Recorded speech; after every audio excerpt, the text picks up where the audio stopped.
Welcome, my friends, to this lesson in the Inner MBA program. We'll be looking at some of the ways we get emotionally stuck, both at work and in our relationships, and how the RAIN meditation, which is a weave of mindfulness and compassion, can address these challenges.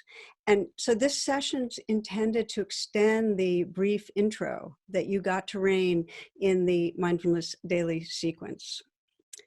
Now, most people I know really have that deep wish to bring their best into the world, to be kind, creative, clear, authentic, present, to contribute, to serve well.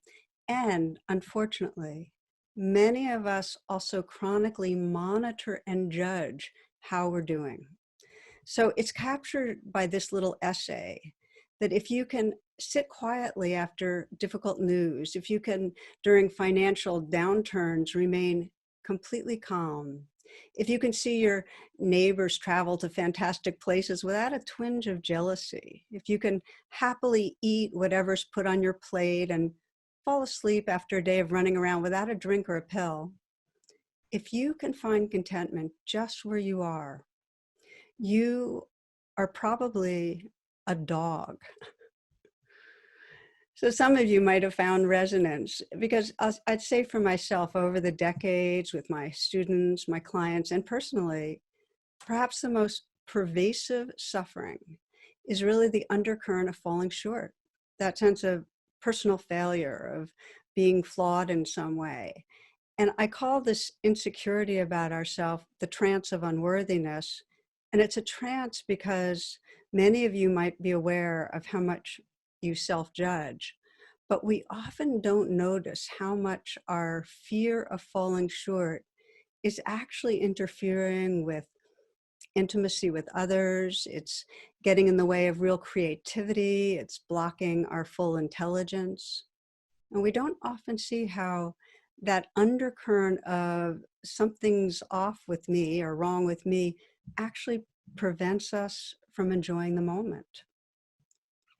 So a story that I think provides a helpful metaphor on this is that back in Thailand, 1950s, there had for many, many years been this huge plain-looking statue of the Buddha. It had it was plaster clay.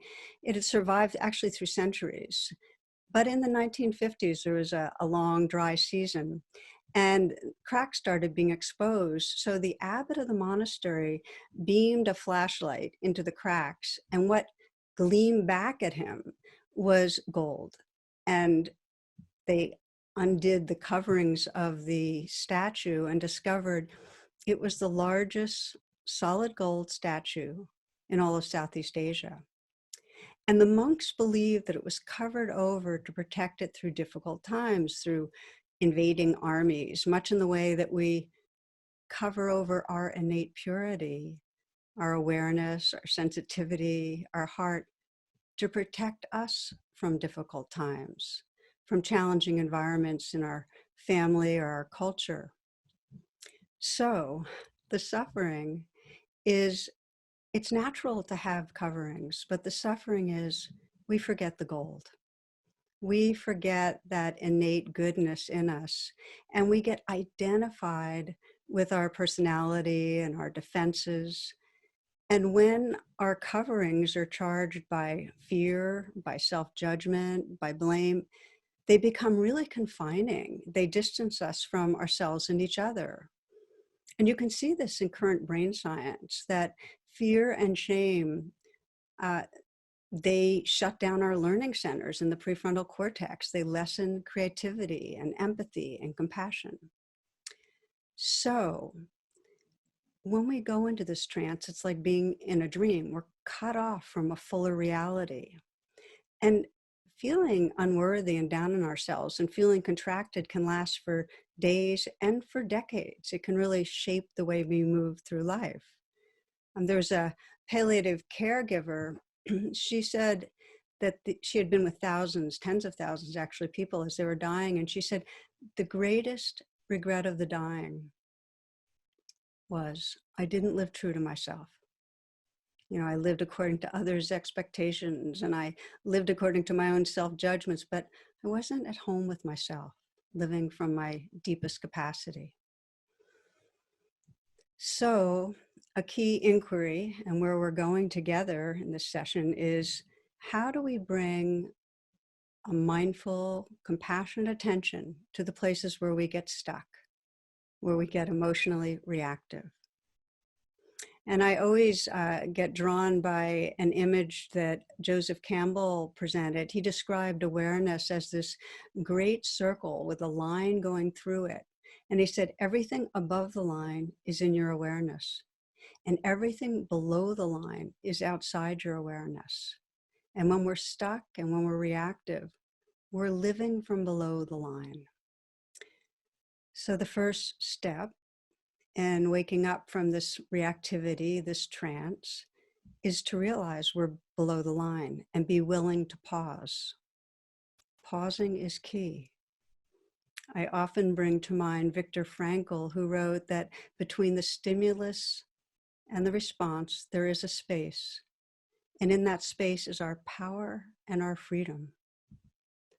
So the portal to healing, to waking up, is what I call the sacred pause. We learn to stop. We learn to take a few deep breaths before responding to an email that irritates us, after hanging up from a call with disturbing news. We learn to pause before the difficult conversation. And that pause allows us to come back home to an embodiment and a sense of presence. And as we'll find out, that if we can pause and then walk through the steps of rain, we come back home in a way that allows us to respond from our full intelligence, creativity, and heart. You might try pausing right now. Just simply stop, come more into presence, perhaps take a few full breaths.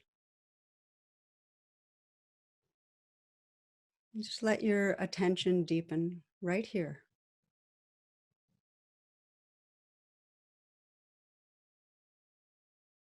And just noticing the power of a pause, the shift, even in a few seconds, when we consciously stop and make space for what's here. The poet Martha Postlewaite writes this. She says, "Do not try to save the whole world or do anything grandiose. Instead, create a clearing in the dense forest of your life and wait there patiently until the song that is your life falls into your own cupped hands and you recognize and greet it. Only then will you know how to give yourself to this world so worthy of rescue. Create a clearing in the dense forest of your life." Thank you, my friends, for your attention.